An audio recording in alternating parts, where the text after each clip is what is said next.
자, 오늘 말씀을 이제 함께 보셨는데요. 오늘부터 이제 여호수아가 시작이 됩니다. 오늘 본문은요, 가나안에 들어가기 직전에 모세가 죽고 그 뒤를 이어서 이제 여호수아가 이스라엘을 이끌어야 되거든요. 그리고 가나안 땅으로 들어가야 됩니다. 이런 상황에서 하나님께서 여호수아에게 하신 말씀이에요. 근데 여러분 생각해 보세요. 40년 동안이나 이스라엘을 이끌었던 사람이 누굽니까? 모세죠. 그 모세는 정말 카리스마 있는 절대적인 지도자였거든요. 그런데 하필이면 드디어 이제 가나안 땅을 정복하러 들어가야 되는 이때 모세가 죽어버렸단 말이죠. 그러니까 이럴 때 여호수아와 이스라엘이 얼마나 두려웠겠어요. 그리고 얼마나 절망적이었겠습니까? 이 중요한 시기에 모세가 죽다니 이렇게 생각을 했을 겁니다. 그때 하나님께서 여호수아에게 오늘 말씀을 하셨던 겁니다. 자, 5절, 6절 말씀을 다시 보시면요. 너의 평생에 너를 능히 대적할 자가 없으리니 내가 모세와 함께 있었던 것 같이 너와 함께 있을 것임이니라. 내가 너를 떠나지 아니하며 버리지 아니하리니 강하고 담대하라. 너는 내가 그들의 조상에게 맹세하여 그들에게 주리라 한 땅을 이 백성에게 차지하게 하리라. 이렇게 말씀하죠. 여러분, 이 말씀이야말로 이때 여호수아에게 정말 꼭 필요한 말씀이었습니다. 그만큼 여호수아가 엄청난 부담과 엄청난 두려움 이런 것들이 있었을 것이기 때문에 그렇습니다. 여러분, 근데 왜 이토록 중요한 시기에 중요한 때 모세가 죽었을까 하는 겁니다. 그럼 모세가 뭐 나이가 많았으니까 기력이 쇠해서 죽었겠지. 아니요, 그렇지 않습니다. 바로 앞에 신명기 마지막 장에 이렇게 기록이 되어 있는데요. 신명기 34장 7절에 모세가 죽을 때 나이가 120세였다고 합니다. 그런데 그의 눈이 흐려지지 않고요. 그리고 기력도 쇠하지 않았대요. 그러니까 나이가 들어서 죽은 게 아니에요. 심지어 모세는요, 죽기 직전에 어떤 일을 했냐 하면 산 꼭대기로 올라갔습니다. 느보 산 꼭대기로, 자기 발로. 산 꼭대기로 올라갈 정도면 얼마나 건강했겠어요. 그리고 산 꼭대기로 올라가서 저 멀리 가나안 전체 지역을 다 눈으로 훑어봤어요. 그러니까 그 정도로 시력이 좋았다는 거죠.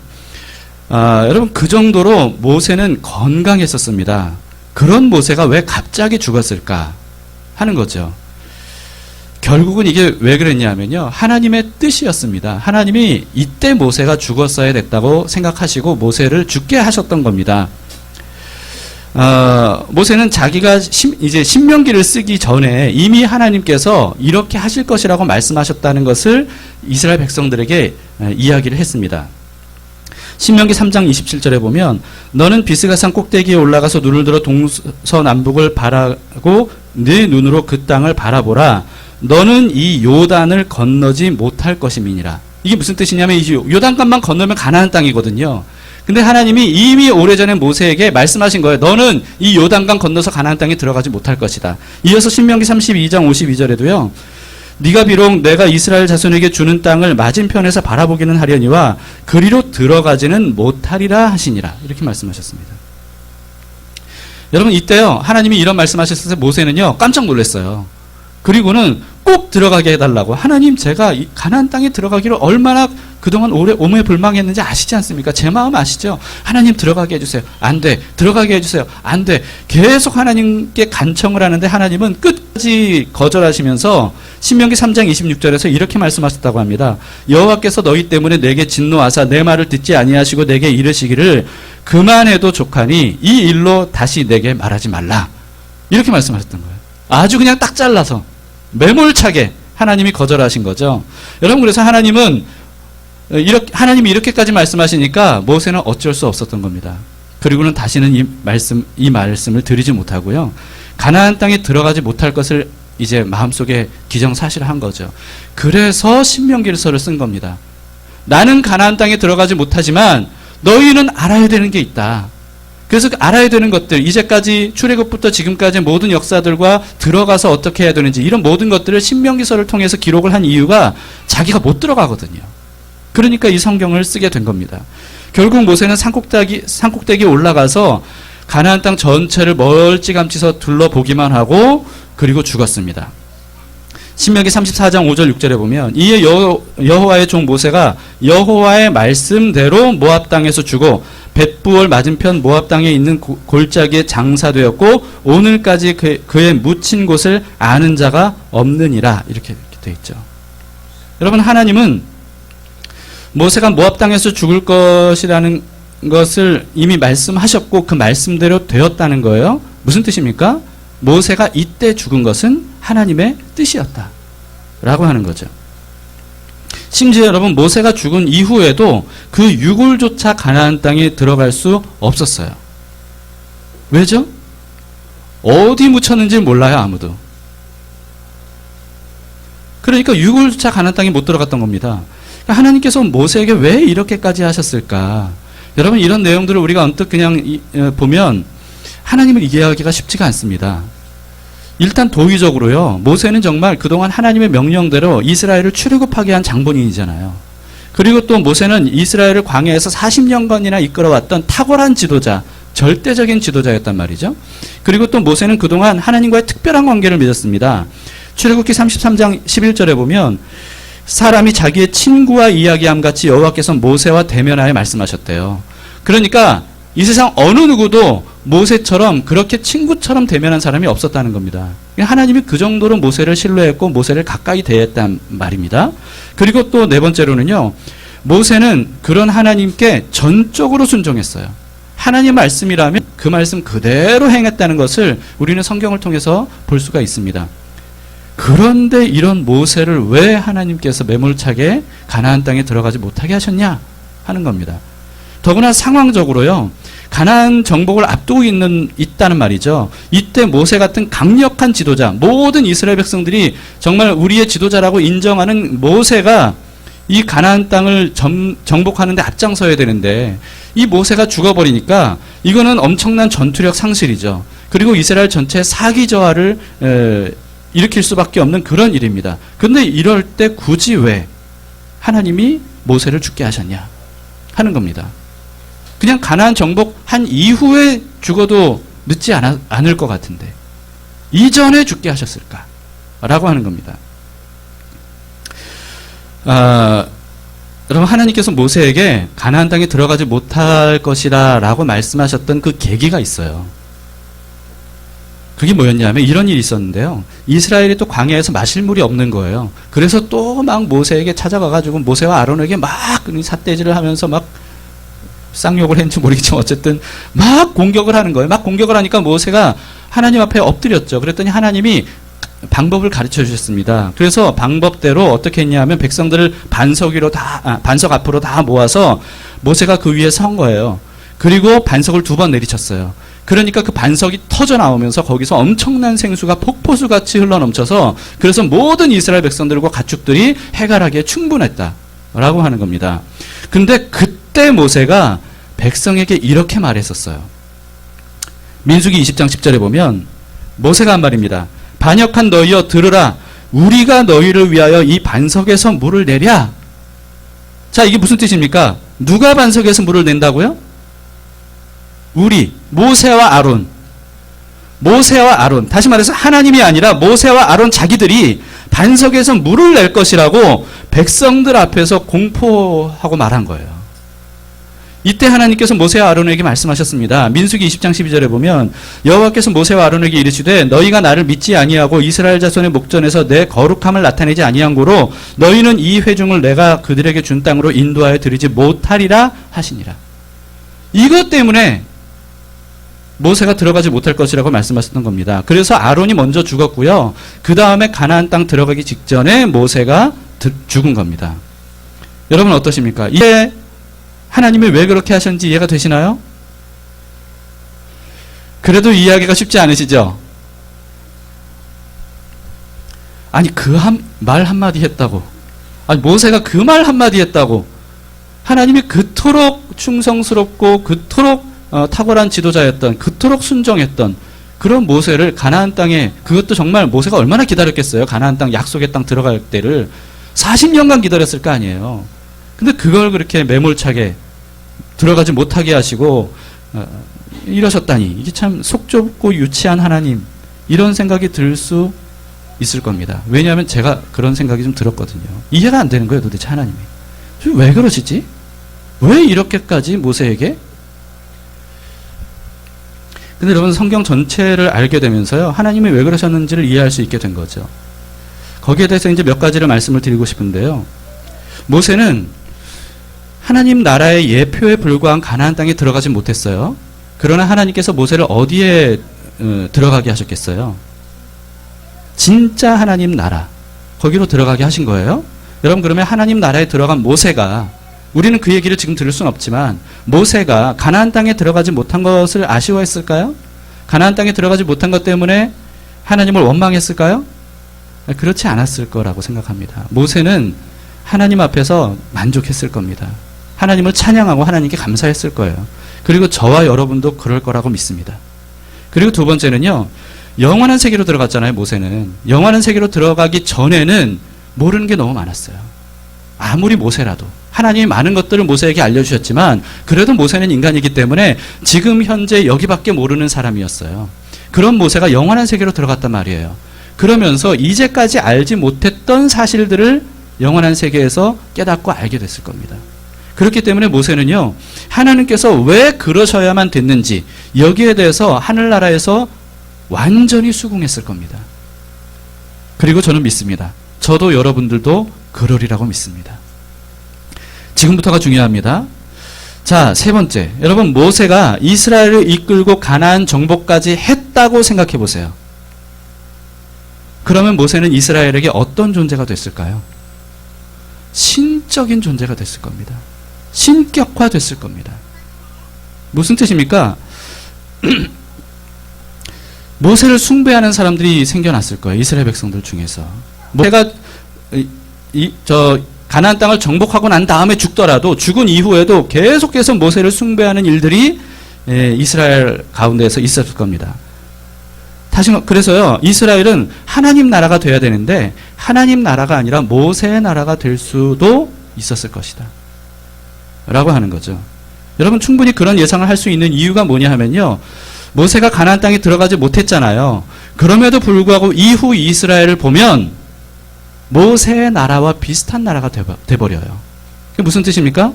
유대인들이 율법주의자들이 된 거예요. 그리고 네 번째, 여러분, 안 그래도 그럴 가능성이 농후했던 이스라엘인데, 이건 사실 이스라엘뿐만이 아닙니다. 모든 사람들이 그럴 가능성이 있는 사람들이거든요. 우리도 마찬가지고. 그런데 설상가상 모세가 반석에서 물을 내리치는 능력이 자신들에게 있다고 백성들에게 선포를 한 거예요, 공식적으로. 여러분, 만약에 그런 모세를 그대로 두면 이스라엘 백성들은 모세를 추앙했겠죠? 뿐만 아니라 모세 자신도 그대로 두면 스스로 하나님이 되었을 겁니다. 모세는 어쩌면 이집트의 파라오보다 더 막강한 군주가 되었을지도 몰라요. 근데 여러분, 아무리 그런 모세라 할지라도, 그렇더라도 하나님 없으면 모세는 어떤 사람이에요? 하나님 없으면 모세는 아무것도 못하는 노인일 뿐이에요. 하나님 없으면 흙으로 돌아갈 수밖에 없는 한 인간에 불과한 사람이에요. 이게 무슨 뜻입니까? 모세는요, 그동안 아무리 놀라운 일들을 했다 할지라도 하나님 없으면 하나님과 인류를 구원할 능력이 전혀 없는 한 사람에 불과하다 라고 하는 겁니다. 출애굽한 것도, 홍해를 가른 것도, 반석에서 물을 낸 것도, 구름기둥과 불기둥도, 만나와 메추라기도 모두 모세가 한 게 아닙니다. 모세를 통해 하나님이 하셨던 거죠. 구원자를 보내셔서 인류에게 구원의 길을 열어놓으실 수 있는 분은 누굽니까? 모세입니까? 아닙니다. 하나님이에요. 하나님만 그렇게 하실 수 있어요. 이스라엘을 구원하고 그리고 이스라엘을 통해 모든 인류에게 구원의 길을 열어놓으실 수 있는 분은 모세가 아니라 하나님이에요. 그런데 모세가 자신을 통해 나타나는 기적을 자기 능력이라고 백성들에게 각인시키게 되면, 그러면 이스라엘은 결국 어떻게 됩니까? 하나님 나라가 되는 게 아니라 모세의 나라가 되고 말고, 그래서 결국은 다른 군주들의 나라들처럼, 이방 나라들처럼 마찬가지로 망할 수밖에 없어요. 그렇게 되면 여러분, 하나님께서 아브라함 때부터 어떤 약속을 하셨습니까? 너의 후손을 통해 모든 백성이 구원받는 복을 얻게 될 것이다, 이렇게 말씀하셨는데, 그런데 그 약속이 이루어질 수 없는 거예요. 그래서 하나님은요, 모세뿐만 아니라 이스라엘과 모든 민족에게 모세가 아니라 하나님이 하신 일임을, 그리고 하나님이 하실 일임을 그걸 알려주셨어야만 됐습니다. 성경에는 그래서 하나님이 자신의 존재를 만천하게 알리려는 그런 내용들이 굉장히 많아요. 그래서 하나님이 이런 일을 하시면서 이렇게 하면 내가 여호와인 줄 알리라. 이렇게 하면 모두가 내가 누군지를 알게 될 것이다. 에스겔서에도 그게 58번이나 나온다 그랬잖아요. 그 정도로 하나님은 자신이 누군지를 사람들에게 알리시려고 했습니다. 그리고 하나님이 영광을 받으시려고 했어요. 자신의 영광을 나타내시려고 했습니다. 많은 사람들에게 하나님의 영광을 알리고 그리고 찬양하고 높이라고 말씀하셨어요. 여러분, 그런데 이런 것들도 자칫 오해할 수가 있습니다. 아, 하나님이 자기를 높이고 자기만 하나님이라고 하는 게 결국은 독재자처럼 되려고 하는 거 아니냐. 사람들 위해 군림하려고 하는 거 아니냐. 혼자 높아지고 혼자 모든 사람들의 추앙을 받으면서 결국 모든 사람들이 자기에게 납작 엎드려서 복종하도록 하는 것이 하나님이 원하시는 거 아니냐. 이렇게 생각할 수가 있단 말이죠. 그러나 여러분, 결국 그렇지 않습니다. 성경 전체를 다 보고 이해를 하셔야 돼요. 결코 그렇지 않아요. 하나님께서 자신의 영광을 나타내고 자신의 이름을 드러내고 하나님이 하신 일이라고 사람들에게 그토록 알리려고 하신 이유가 뭐냐 하면요. 오직 하나님만이 모든 인류를 구원할 수 있고 모든 세계를 회복하실 수 있는 하나님이라는 사실을 사람들에게 알리기 위함이에요. 그걸 할 수 있는 유일한 분임을 모든 사람들이 믿게 하게 하기 위함입니다. 이게 무슨 뜻이냐면요. 하나님은 하나님 자신을 위해서 하나님의 영광을 드러내려고 하신 게 아니라는 거예요. 하나님의 자신을 위해서 사람들이 하나님께 영광을 높이고 세상 만방에 하나님의 영광을 알리라고 그렇게 말씀하신 게 아니라는 거예요. 그게 아니라 우리를 위해서, 이스라엘과 온 인류의 구원을 위해서 하나님이 그렇게 하라고 하신 겁니다. 만약에 하나님의 목적이 사람들 위해 군림하는 것이었다면 여러분, 진작에 이스라엘을 멸하셨을 거예요. 진작에 모든 인류를 멸하셨을 겁니다. 왜요? 여러분, 끊임없이 이스라엘과 사람들은 하나님을 거부하잖아요. 하나님을 없다고 하잖아요. 하나님을 무시하잖아요. 멸시하잖아요. 하나님을 욕하는 사람들이 얼마나 많아요. 하나님께 반역하는 사람들이 얼마나 많습니까? 그러지 않은 사람들이 없죠. 하나님이 만약에 군림하는 게 목적이었다면 이렇게 자유로운 존재, 인간을 창조하지도 않으셨을 겁니다. 근데 그렇게 하지 않으셨어요. 하나님은 어떻게 하셨습니까? 끝없는 죄와 반역에도 불구하고 하나님은 인류를 오래 참으셨어요. 오래 참으셨어요. 기회를 주고 끝까지 주셨어요. 뿐만 아니에요. 인간의 가장 낮은 수준까지 하나님이 직접 내려오셨어요. 여러분, 그렇게 하신 이유가 뭡니까? 군림하시기 위해서라면 그렇게 하실 이유가 전혀 없어요. 그런데 그렇게 하신 이유는 오직 하나죠. 인류를 사랑하기 때문에, 인류를 구원하고 온 세상을 회복시키시기 위해서 하나님은 그렇게 하셨던 겁니다. 여러분, 그렇기 때문에 하나님이 모세를 가나안 땅에 들어가지 못하게 하신 이유는요, 하나님이 모세에게 화가 났거나 모세를 막 미워하셨거나 모세를 시기하셨거나, 아니, 그런 게 아닙니다. 하나님이 어떤 모세의 그동안의 순종과 충성스러움, 어떤 그런 모세의 업적, 이런 것들을 무시하셨기 때문이 아니라는 거예요. 하나님은 이스라엘과 인류를 구원할 수 있는 존재는 모세나 어떤 그 누구도 아니라 오직 하나님 자신이라는 사실을 사람들에게 알게 하고 믿게 하셨어야 됐어요. 그렇기 때문에 모세가 가나안 땅에 들어가면 안 되는 거였습니다. 근데 여러분, 우리는 얼마나 이 사실을 자꾸만 잊어버립니까? 우리를 구원하실 수 있는 분은 오직 하나님 한 분밖에 없습니다. 여러분, 그거 믿으시죠? 그래서 여러분들이 여기 와서 예배 드리는 거 아니겠습니까? 그게 진실이고 진리입니다. 그러면서도 근데 우린 그걸 믿으면서도 동시에 우리는 어때요? 자꾸만 눈에 보이는 사람을 의지하거나 눈으로 확인하기 쉬운 어떤 율법적인 행위들, 사람이나 사람의 행위, 사람의 능력, 사람의 지위, 지혜, 이런 것들을 의지하는 마음이 우리에게 동시에 있다는 거예요. 하나님 대신에 사람이나 사람의 행위를 믿고 의지하면 어떻게 됩니까? 반드시 무너지게 돼요. 반드시. 지난 주간에 여러분 큐티 하셨으면 지난주 화요일 큐티 본문에 하나님께서 위기에 처한 이스라엘에게 이집트가 어떤 존재인지에 대해 말씀하셨던 것을 아십니다. 이집트가 어떤 존재라고 말씀하셨습니까? 갈대 지팡이와 같다. 이렇게 말씀하셨습니다. 여러분 갈대 아시잖아요. 갈대를 지팡이로 쓸 수 있나요? 왜요? 금방 꺾어져요. 조금만 무게를 가해도 이게 금방 꺾어지죠. 그런데 이집트가 그렇다는 거예요. 여러분 그래서 이집트를 의지하는 사람은 어떻게 된다는 겁니까? 갈대를 지팡이 삼아 이렇게 몸무게를 의지하면 어떻게 돼요? 그게 부러지면서 다치잖아요.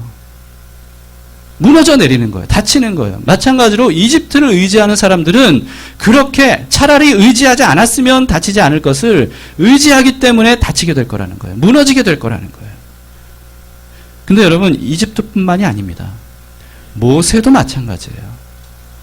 모세를 의지하면 갈대지팡이를 의지하는 거예요. 모세뿐만이 아닙니다. 어느 누구도 눈에 보이는 사람이나 사람의 행위나 능력을 의지하면 갈대지팡이를 의지하는 거예요. 그로 인해서 무너질 수밖에 없습니다. 여기에는 누구도 포함됩니까? 나도 포함되는 거예요. 여러분 자신. 나 자신을 믿고 의지하면 갈대지팡이를 의지하는 거예요. 무너질 수밖에 없어요. 하나님은 그것을 막으셔야 됐습니다. 왜? 우리가 무너지는 것을 원치 않으시니까. 우리가 망하는 것을 원치 않으시니까. 그걸 막으셔야 됐어요. 그래서 그런 것들을 의지해서는 안 된다. 이걸 지속적으로 알려주시는 거예요. 깨우쳐 주시는 거예요. 오직 너희를 구원하고 너희가 의지해야 될 대상은 유일한 참신인 나밖에 없다. 나를 의지하라. 내가 너희를 책임져 줄 것이다. 나는 너희를 사랑하고 너희를 온전히 이끌고 책임질 능력과 권세가 있다. 지혜가 있다. 이걸 하나님께서 알려주셔야 되었던 겁니다. 여러분 저는 그동안 목사로 사역하면서요. 성도들의 이중적인 모습을 많이 봤습니다. 이중적인 모습들. 그러니까 담길교회에 대한 얘기로만 생각하시면 안 됩니다. 제가 그동안에 20년 넘게 이제 그 목회자로 살았거든요. 그러면서 이런 모습들을 많이 봤어요. 어떤 성도들은요, 목사에게 자기의 신앙을 전적으로 의지하는 거예요. 그냥 목사가 설교해주고 가르쳐준 말씀 외에는 몰라요, 성경은. 목사가 기도해주지 않으면 기도하지 않아요, 본인 스스로가. 목사가 기도를 인도해주지 않으면 스스로 기도할 줄을 몰라요. 목사가 하라는 대로 했으니까 자기는 구원받을 있을 것이라고 맹신해요. 또는 목사가 하라는 대로 못했으니까 구원받지 못하는 건가. 이렇게 두려워하는 사람들도 많이 봤습니다. 이런 상황이 올 때, 저런 상황이 올 때 어떻게 하면 좋지? 자기 스스로 그걸 판단하고 분별하지 못해요. 근데 목사가 정해주기를 바라는 성도들 많아요. 저는 그런 성도들이 많다는 것을 알게 됐고요. 그들이 왜 그러는지를 알게 됐습니다. 왜 그럴까요? 책임 회피하고 싶은 심리 때문입니다. 책임 회피하고 싶은 심리. 뭔가 시키는 대로 했는데 잘못되면 누구 책임이라는 거예요?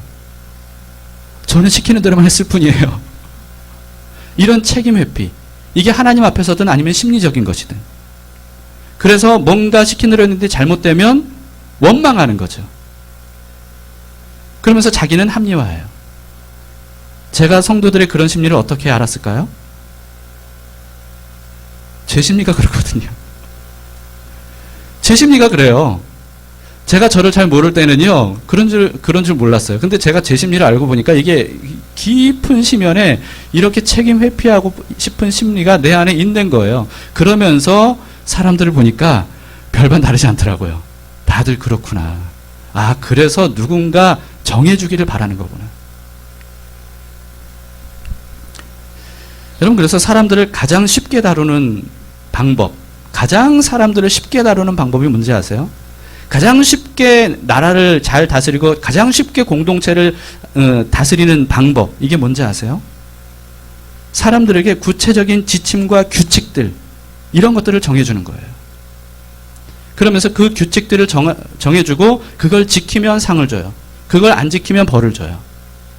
이러면 사람들은 정해준 대로만 하면 된다고 생각하기 때문에 어느 정도 사실은 마음에 꺼리끼는 마음이 있으면서도 반면에 안심해요.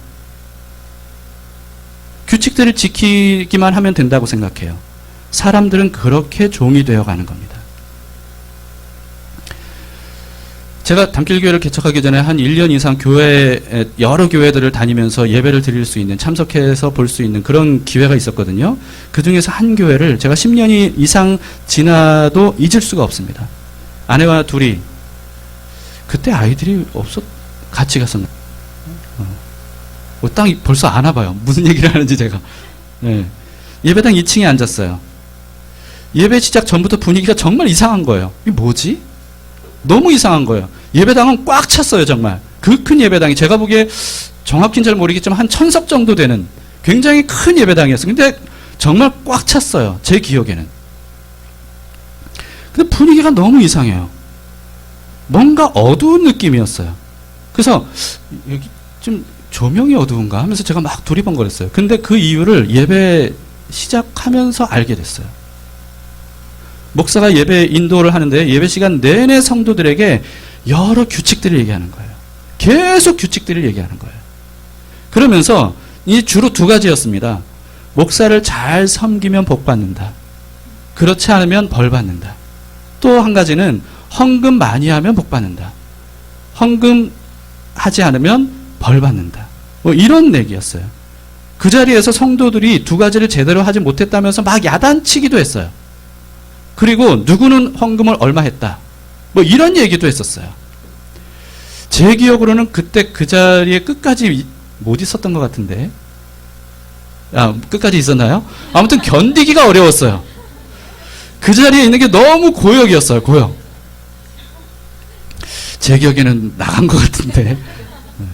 저보다 더 정확할 겁니다. 자, 저는 이해가 안 되는 거예요. 아니, 거기 가득 찬 성도들은 눈이 멀었나 귀가 막혔나? 어떻게 그 교회를 다니고 있지? 그 교회가 꽤 오래된 교회 같더라고요. 이해가 안 되는 거예요. 제가 이게 어둠이 느껴진 이유가 돌이켜보면 그런 것 같습니다. 거기에 앉아있는 수많은 성도들이요, 시체 같았어요. 아무런 분별력도 없는 시체. 느낌도 갖지 못하는 시체.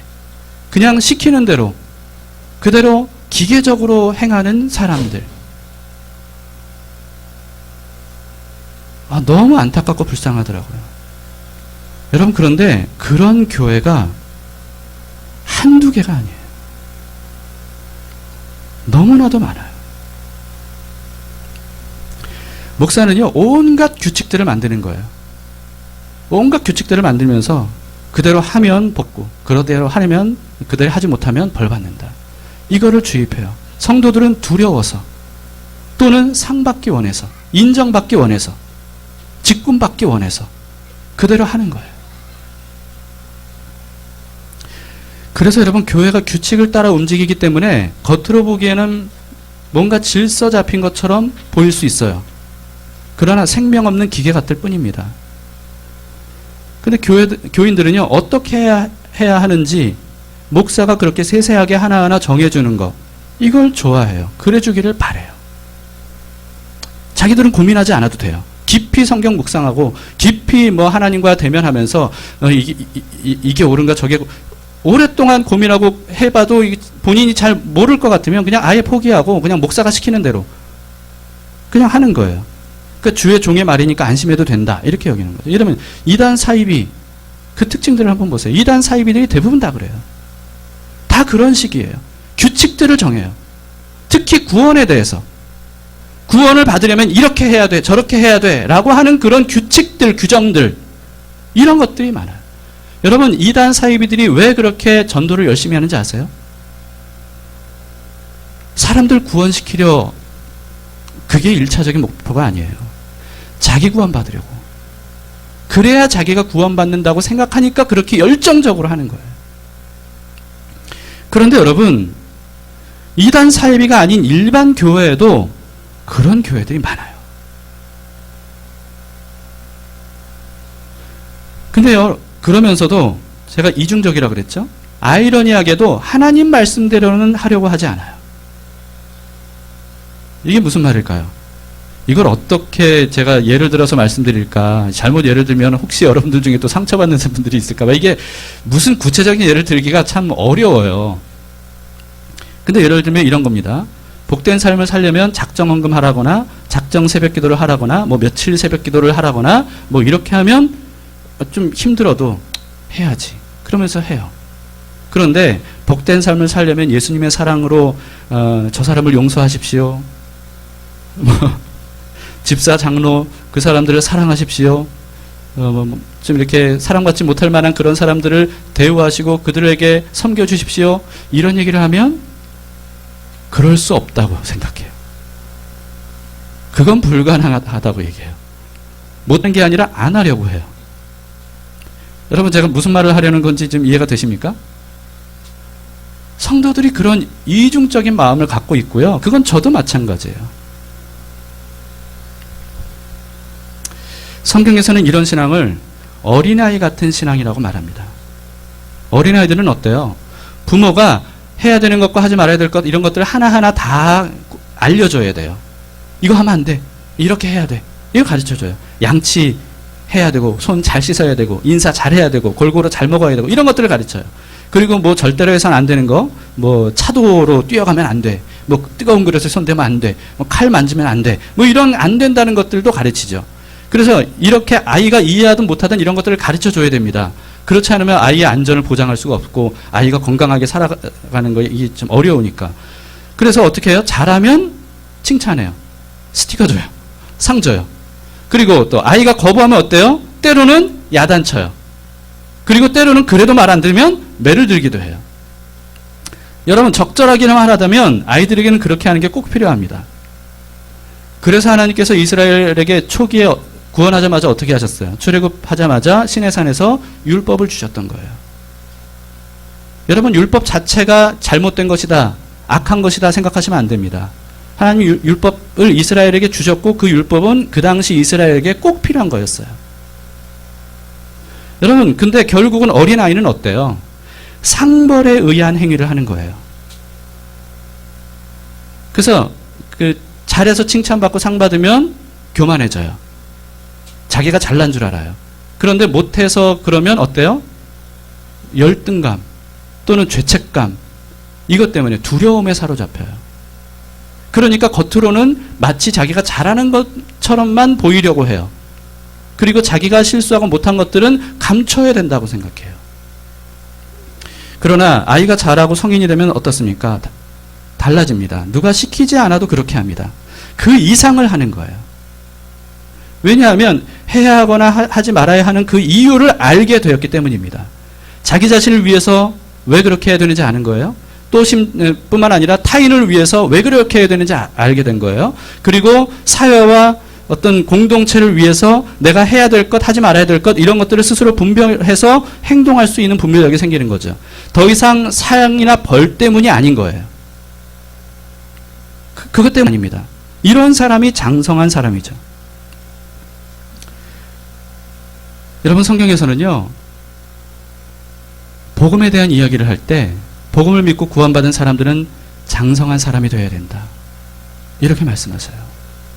그래서 바울은 여기에 대해 이렇게 말했습니다. 갈라디아서 4장 9절에 보시면 이제는 너희가 하나님을 알 뿐 아니라 더욱이 하나님이 아신 바 되었거늘 어찌하여 다시 약하고 천박한 초등학문으로 돌아가서 다시 그들에게 종노릇하려 하느냐.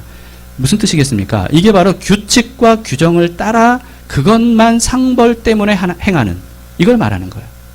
마음은 전혀 담겨있지 않은 요즘 말로 영혼이 일도 담겨있지 않은 어떤 그런 상태에서 그냥 겉으로만 행하는 기계적으로 행하는 행위들 이런 것들은 초등학문이라는 겁니다.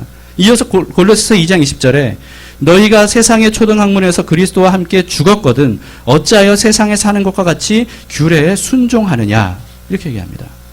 여러분 규칙 규례 이거 순종하는 그 자체가 잘못됐다는 게 아니에요. 무슨 의미인지 아시겠죠 여러분? 우리는 그러면 율법은 지키면 안 되는 거구나 그런 의미가 아니고요. 율법을 뛰어넘는 사람이 돼야 된다는 거예요. 율법적 규칙에 얽매인 삶에서 벗어나지 못한 사람은 초등학문의 종로로 타는 것과 같다. 이렇게 표현한 겁니다. 반면에 장성한 사람은 어떻습니까? 하나님께서 율법을 주신 이유와 목적을 알아요. 그것을 깨달아요. 그래서 그 이유와 목적을 따라 사는 사람이에요. 율법 규정대로 사는 사람이 아니라 그걸 뛰어넘어서 율법을 주신 목적과 이유를 따라 사는 사람. 이런 사람이 장성한 사람이라는 겁니다. 그래서 믿음의 사람은 그래야 된다는 거예요. 율법에 더 이상 얽매이지 마라. 율법을 주신 하나님의 마음과 의도를 헤아려 알아야 된다. 더 이상 종노릇으로 살지 말라는 거예요. 종으로 살지 말고 하나님의 자유로운 자녀로 살아라. 이렇게 말씀하는 거죠. 마무리하겠습니다. 여러분, 하나님께서 여호수아에게 이제 더 이상 모세를 의지하거나 찾지 말고 하나님을 믿고 의지하라고 말씀하시는 거예요. 지금 모세는 없어졌어요. 그러나 하나님께서 함께 하실 거라는 거예요. 그러니까 모세가 없어도 두려워하지 말라는 거예요. 모세는 죽었어요. 그러나 하나님은 살아계시다는 거예요. 그렇기 때문에 하나님께서 약속하신 그 약속을 성취한 데는 모세가 죽어도 아무런 지장이 없다는 거예요. 내가 약속한 대로 너희가 그 땅을 차지하게 될 것이라는 거예요. 그러니까 모세를 의지하지 말고 모세 없다고 두려워하지 말고 나를 바라보라. 하나님이 그렇게 말씀하시는 거죠. 하나님은 여호수아가 더 이상 모세를 통해서가 아니라 모세가 그랬던 것처럼 하나님 앞으로 직접 나아오기를 원했어요. 모세를 통해서가 아니라 여호수아 스스로가 하나님 앞에 나아가도록 하나님의 말씀을 스스로 듣고 하나님 앞에서 스스로 순종하고 하나님과 함께 대화하고 교제하고 하나님을 직접 알아가는, 하나님은 그걸 지금 원하시는 겁니다. 여러분, 우리 안에 모세는 반드시 죽어야 됩니다. 왜냐하면 그래야 비로소 모세가 아니라 하나님이 보이기 때문이에요. 더 이상 어떤 규칙이나 규정에 얽매이지 말고 또는 사람이나 사람의 행위, 능력, 지혜 이런 것들을 의지하지 말고 직접 하나님을 바라봐야 됩니다. 하나님을 직접 만나고 교제해야 돼요. 여러분, 하나님과 대화하세요. 하나님의 이름을 직접 부르세요. 하나님의 얼굴을 직접 구하세요. 하나님과 둘도 없는 친구가 되세요. 하나님과 결혼하세요. 다윗처럼 하나님과 마음이 통하는 사람이 되세요. 하나님은 그걸 원하십니다. 물론 하나님은 모세를 통해 놀라운 일들을 행하셨고 하나님의 뜻을 이루셨어요. 그러나 하나님은 모세를 통해 백성들이 하나님 앞으로 직접 나오기를 원하셨던 거예요. 마찬가지입니다. 여러분, 그럼 목사가 필요 없느냐? 아니에요. 하나님은 목사를 통해서 하나님의 뜻을 이루실 거예요. 그러나 여러분, 결국은 목사가 해야 될 일은 뭡니까? 여러분들 스스로가 하나님 앞에 나아갈 수 있도록, 여러분들 스스로가 하나님의 말씀을 들을 수 있도록, 여러분 스스로가 분별력을 가지고 모든 것들을 분별해서 살아갈 수 있도록 하는 것이 목사가 해야 될 일이에요. 여러분들이 직접 하나님 앞으로 나아가야 됩니다. 하나님은 여러분을 직접 만나고 싶어 하셔요. 누구를 통해서가 아니라. 그래서 예수님께서 십자가에서 죽으셔서 중간에 막힌 담을 허무셨던 겁니다. 아직도 막힌 담이 있다면 누군가를 통했어야 돼요. 그러나 이제는 예수님 외에는 어떤 중보자도 필요 없어요. 여러분들 스스로가 예수님의 피를 의지해서 지성소 안으로 들어갈 수 있게 된 겁니다. 그 은혜를 누리시기 바라요. 여러분들은 더 이상 종으로 살지 마세요. 자유인으로 사시기 바랍니다. 하나님이 우리를 해방시켜 주셨습니다. 그리고 하나님이 우리를 직접 만나기를 원하시고 그럴 의향으로 성령님을 우리에게 보내주셨어요. 여러분, 그렇기 때문에 교회에서도 가정에서도 직장에서도 어디서든 누가 보니까 하고 누가 보지 않으니까 하고 이게 아니라 여러분 스스로가 말씀을 하나님 사랑하는 마음으로, 하나님을 알고 싶은 마음으로 접하시고 그 마음을 쏟아서 하나님 앞에 나아가세요.